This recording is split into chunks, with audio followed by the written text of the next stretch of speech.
जैसा कि ये विदित है कि देश के अधिकांश लोग जब ज़बरदस्त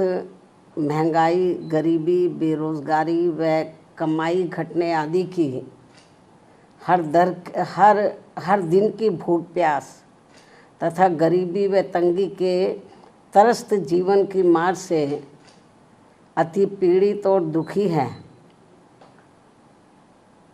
तो तब ऐसे में केंद्र सरकार द्वारा देश में रेल का किराया बढ़ाना भी कुल मिलाकर आम जनहित के विरुद्ध व संविधान के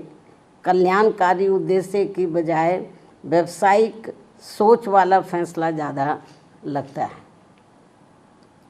साथ ही सरकार द्वारा राष्ट्र प्रथम के नाम पर आम जन का जीएसटी की तरह ही रेलवे के माध्यम से भी दैनिक जीवन पर बोझ बढ़ाकर उनका शोषण बढ़ाने की ये परंपरा घोर अनुचित है, जिस पर सरकार अगर तुरंत पुनर्विचार करे तो ये बेहतर होगा।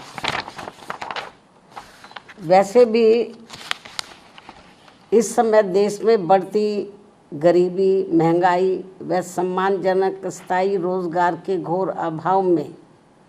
परिवार को पालने के लिए अपना घर-बार आदि छोड़कर पलायन करने की मजबूरी आदि के कारण यहाँ के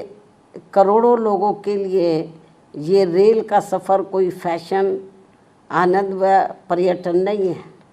बल्कि रेल का अति कष्टदायी सफ़र ये आम ज़रूरत व मजबूरी है। बल्कि रेल का यह अति कष्टदायी सफ़र आम ज़रूरत व इनकी ये आम ज़रूरत व मजबूरी है, जिसके तहत सरकार को इनके प्रति व्यापारिक नहीं बल्कि सहानुभूति का कल्याणकारी बर्ताव जरूर करना चाहिए। ऐसी सभी की इनसे हमेशा अपेक्षा रहती है। इसलिए सरकार को केवल अपने फ़ायदे में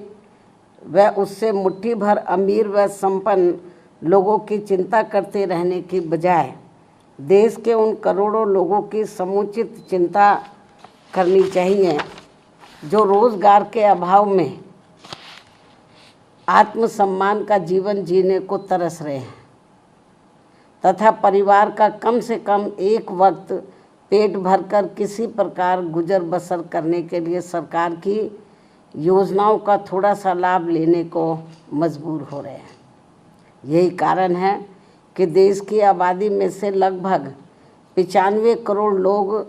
सरकार की कम से कम किसी एक सामाजिक कल्याण योजना का लाभार्थी बनने को मजबूर हुए, जिससे ऐसे लाचार व मजबूर लोगों की संख्या अब बढ़ते बढ़ते वर्तमान वर्ष सन 2025 में लगभग 64.3% तक पहुंच गई है, जबकि सन 2016 में ये संख्या करीब 22% ही थी। किंतु अंतर्राष्ट्रीय श्रम संगठन के इन आंकड़ों को भी सरकार अपनी उपलब्धि बता रही है। क्या ये उचित व शोभनीय है? जबकि सभी को ये मालूम है कि सरकारी योजनाओं का थोड़ा सा लाभ लेने के लिए ज़रूरतमंद लोगों को कितनी भागदौड़ व परेशानी झेलनी पड़ती है। इसके अलावा प्रदूषण नियंत्रण के नाम पर भी देश में आए दिन खासकर इन करोड़ों गरीब मेहनत का व मध्यम वर्गीय शहरी जनता को जो इन्हें अत्यधिक शोषण व परेशानी का सामना करना पड़ रहा है, तो उस पर भी केंद्र व खासकर दिल्ली सरकार को भी उचित ध्यान देना बहुत ज़रूरी हो गया है। वास्तव में लगभग 100 करोड़ से अधिक गरीब लोगों के भारत देश में वाहन प्रदूषण रोकने के लिए उसकी जीवन सीमा पर सख्ती से अनुपालन के अलावा और भी दूसरे बहुत सारे उपायों पर सरकार द्वारा अमल किया जाना चाहिए, जो ये बहुत ज़रूरी है, ताकि इस ट्रांसपोर्ट के उद्योग धंधे में लगे करोड़ों परिवार वालों के जीवन को और अधिक तंगी और परेशानी वाला होने से बचाया जा सके। साथ ही दिल्ली की सरकार द्वारा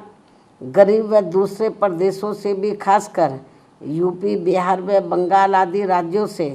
रोटी रोजी के लिए पलायन करने वालों को यहाँ बिना कोई दूसरी व्यवस्था किए हुए उन्हें जिस बेरहमी से उजाड़ने का ये जन विरोधी रवैया अपनाया जा रहा है, अर्थात उनकी झुग्गी झोपड़ियों को जो तोड़ा जा रहा है जिस बेरहमी से, तो ये अति दुखद व शर्मनाक भी है। लेकिन दिल्ली सरकार बहाना क्या बनाती है कि हम कोर्ट के आदेश का पालन कर रहे हैं, लेकिन माननीय कोर्ट ने ये नहीं कहा कि जिनको आप उजाड़ रहे हैं तो उनकी आप दूसरी व्यवस्था किए बिना ही उनको उजाड़ दें। कोर्ट ने ज़रूर कहा है कि आप इनको हटाइए, लेकिन कोर्ट ने ये नहीं कहा कि आप इनके लिए दूसरी व्यवस्था ना करें। सरकार की जिम्मेवारी बनती है कि इनके लिए पहले दूसरी व्यवस्था करें इनको बसाने के लिए, उसके बाद इनकी झुग्गियों को हटाना चाहिए। लेकिन ये सब व्यवस्था किए बिना ही तो कोर्ट की आड़ में जो इनके साथ में अन्याय अत्याचार हो रहा, शोषण हो रहा है, तो मैं समझती हूँ ठीक नहीं है। वैसे भी दैनिक उपयोग की आवश्यक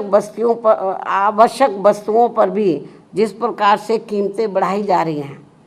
इसके अलावा दैनिक उपयोग के आवश्यक वस्तुओं पर भी जिस प्रकार से कीमतें बढ़ाई जा रही हैं, वे भी खासकर दिल्ली की जनता के लिए भारी मुसीबतें पैदा कर रही हैं। आमदनी कम व खर्च ज़्यादा से लोगों के अच्छे दिन की उम्मीदों का फिर क्या होगा? ये सामाजिक भलाई के संबंध में सोचने वाली अहम बात है। इसी क्रम में देश भर में बिजली की कमी ने भी केवल आम लोगों को ही नहीं बल्कि पूरे व्यापारी वर्ग व छोटे उद्योग धंधों को भी बुरी तरह से प्रभावित कर रखा है। दिल्ली व यूपी सहित कई और राज्यों में भी बिजली के निजीकरण का उचित लाभ किसी भी ज़रूरतमंदों को संतुष्ट नहीं कर पाना भी सरकार की नीति में ये खोट व कमियों को जग जाहिर करता है, दर्शाता है। सरकार इस समस्या का भी संतोषजनक समाधान जितना जल्दी निकाल ले तो वह उतना देश हित में बेहतर होगा। अब मैं अंत में अपनी बात यहीं समाप्त करती हूँ। धन्यवाद। जय भीम व जय भारत।